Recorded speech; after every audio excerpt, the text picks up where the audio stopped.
ರಾಜ್ಯ ಅಷ್ಟೇ ಅಲ್ಲ, ರಾಷ್ಟ್ರ ರಾಜಕಾರಣದಲ್ಲೂ ಬದಲಾವಣೆಯ ಬಿರುಗಾಳಿ ಬೀಸುತ್ತೆ ಅಂತ ಭವಿಷ್ಯ ನುಡಿತಾ ಇದ್ದಾರೆ ಒಬ್ರು. ಯಾರವರು, ಯಾರ ಬಗ್ಗೆ ಏನ್ ಹೇಳಿದ್ದಾರೆ? ಆ ಇಂಟ್ರೆಸ್ಟಿಂಗ್ ಸುದ್ದಿ ಇಲ್ಲಿದೆ ನೋಡಿ. ಮೋದಿ ಮತ್ತು ಸಿದ್ದರಾಮಯ್ಯ ಅವರ ಕುರ್ಚಿಗೆ ಕಂಟಕ ಇದೆಯಾ? ಮೂಡ ಹಗರಣದಲ್ಲಿ ಸಿಲುಕೊಂಡಿರುವಂತಹ ಸಿಎಂಗೆ ಕುರ್ಚಿ ಕಂಟಕ ಎದುರಾಗುತ್ತಾ? ಹಾಗಿದ್ರೆ ಯಾದಗಿರಿಯ ಮಹಾದೇವಪ್ಪ ಪೂಜಾರಿ ಭವಿಷ್ಯ ನುಡಿದಿದ್ದಾರೆ.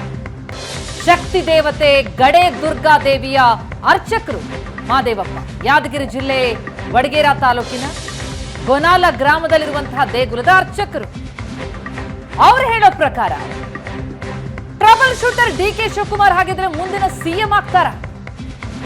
ಸತೀಶ್ ಜಾರಕಿಹೊಳಿ ಮತ್ತು ಡಿಕೆ ಶಿವಕುಮಾರ್ ನಡುವೆ ಸಿಎಂ ಕದನಾನ, ಕುರ್ಚಿ ಕದನಾನ.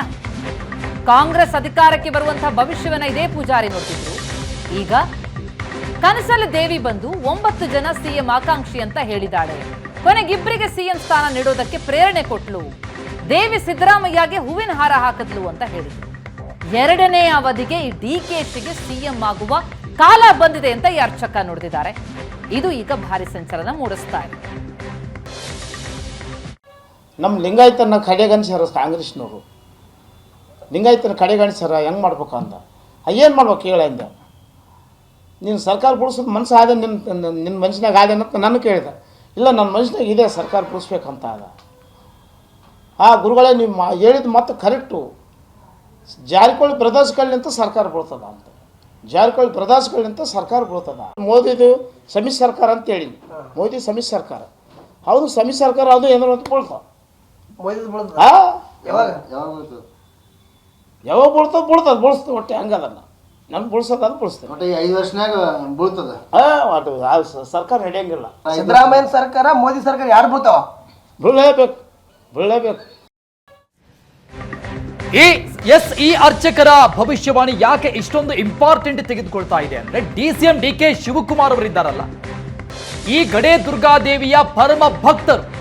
ಕಷ್ಟ ಏನೇ ಬಂದರೂ ಕೂಡ ಡಿಕೆ ಶಿವಕುಮಾರ್ ಅವರು ಈ ದುರ್ಗಾದೇವಿಯ ಮೊರೆ ಹೋಗ್ತಾ ಇದ್ರು. ಐಟಿ ಇಡಿ ಕೇಸ್ ಆದಾಗ ಹಿಂದೆ ಡಿಕೆ ಶಿವಕುಮಾರ್ ಅವರು ಸಂಕಷ್ಟದಲ್ಲಿದ್ದಾಗ ದರ್ಶನವನ್ನ ಪಡೆದುಕೊಂಡಿದ್ರು. ಈ ಕ್ಷೇತ್ರಕ್ಕೆ ತೆರಳಿ 2020 ಜನವರಿ 29ರಂದು ಜಾತ್ರೆಗೆ ಆಗಮಿಸಿದ್ರು ಡಿಕೆ ಶಿವಕುಮಾರ್. ಪತ್ರ ಬರೆದು ಆಗ 2020 ಜನವರಿ 29ರಂದು ಆದಂತಹ ಜಾತ್ರೆಗೆ ಡಿಕೆ ಶಿವಕುಮಾರ್ ಅವರೇನು ಬಂದಿದ್ರು ಗಡೆ ದುರ್ಗಾದೇವಿ ಜಾತ್ರಾ ಮಹೋತ್ಸವಕ್ಕೆ. ಆಗ ಡಿಕೆ ಶಿವಕುಮಾರ್ ಅವರು ತಮ್ಮ ಸಂಕಷ್ಟಗಳನ್ನ ನಿವಾರಣೆ ಮಾಡಬೇಕು ಅಂತ ಪತ್ರ ಬರೆದು ಹರಕೆಯನ್ನ ಕಟ್ಕೊಂಡಿದ್ರು. ಆ ದೃಶ್ಯಗಳು ದುರ್ಗಾದೇವಿಯ ಸನ್ನಿಧಾನಕ್ಕೆ ಭೇಟಿ ಕೊಟ್ಟಿರುವಂತಹ ದೃಶ್ಯ. ಈಗ ಆ ದೇವಿಯ ಅರ್ಚಕ ಮಹಾದೇವಪ್ಪ ಒಂದು ಭವಿಷ್ಯವಾಣಿಯನ್ನ ನುಡಿದಿದ್ದ. 9 ಜನ ಸಿಎಂ ಆಕಾಂಕ್ಷಿಗಳಿದ್ದಾರೆ ಅಂತ ಅವರ ಕನಸಲ್ಲಿ ಬಂದು ದೇವಿ ಹೇಳಿದ್ಲ. ಅದರಲ್ಲಿ 2 ಸಿಎಂ ಸೀಟ್ ಒಲಿಯುತ್ತೆ ಅಂತ ಪ್ರೇರಣೆಯನ್ನ ದೇವಿ ಕೊಟ್ಟಿದ್ದಾಳೆ ಅಂತ ಈ ಭವಿಷ್ಯವಾಣಿಯನ್ನ ಹೊರಹಾಕಿದ್ದಾರೆ ಅರ್ಚಕ ಮಹಾದೇವಪ್ಪ. ಒಂದು ಕಡೆ ಕಾಂಗ್ರೆಸ್ ಸರ್ಕಾರ ಅಧಿಕಾರಕ್ಕೆ ಬಂದು ಬಹುತೇಕವಾಗಿ 2 ವರ್ಷ ಪೂರೈಕೆ ಆಗ್ತಾ ಇದೆ. ಈ ಸಂದರ್ಭದಲ್ಲಿ ಏನಾದ್ರೂ ಬದಲಾವಣೆ ಆಗಬಹುದಾ ಅನ್ನುವಂತ ಒಂದಿಷ್ಟು ಚರ್ಚೆಗಳು.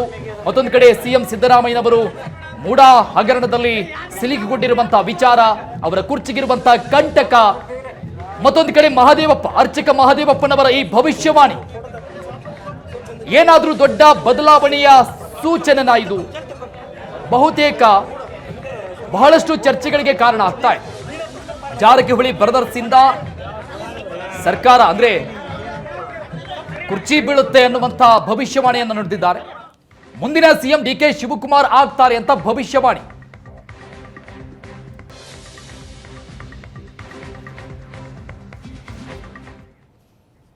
ಇದು ಅರ್ಚಕರು ನುಡಿದಂತಹ ಭವಿಷ್ಯ. ಇದು ರಾಜ್ಯ ರಾಜಕಾರಣದಲ್ಲಿ ಸತ್ಯ ಆಗತ್ತಾ? ಆಗೋದಾದ್ರೆ ಯಾವ ರೀತಿಯಲ್ಲಿ, ಯಾರು ಸರ್ಕಾರ ಬೀಳಿಸ್ತಾರೆ, ಯಾರು ಕುರ್ಚಿ ಏರ್ತಾರೆ, ಅದಕ್ಕೆಲ್ಲ ಕಾಲ ಉತ್ತರ ಹೇಳುತ್ತೆ. ಒಂದು ಕ್ವಿಕ್ ಬ್ರೇಕ್ ನ ಸಮಯ ಆಗ್ತಾ ಇದೆ. ಬ್ರೇಕ್ ಆದ್ಮೇಲೆ ಒಂದ್ ಕಡೆ ಲಿಕ್ಕರ್ ದಂಧೆ ಎಗ್ಗಿಲ್ಲದೆ ನಡೀತಾ ಇದೆ ಅಂತೆ. ಎಲ್ಲಿ, ಏನ್ ಕತೆ, ಡೀಟೇಲ್ ಆಗಿ ಮಾತನಾಡೋಣ.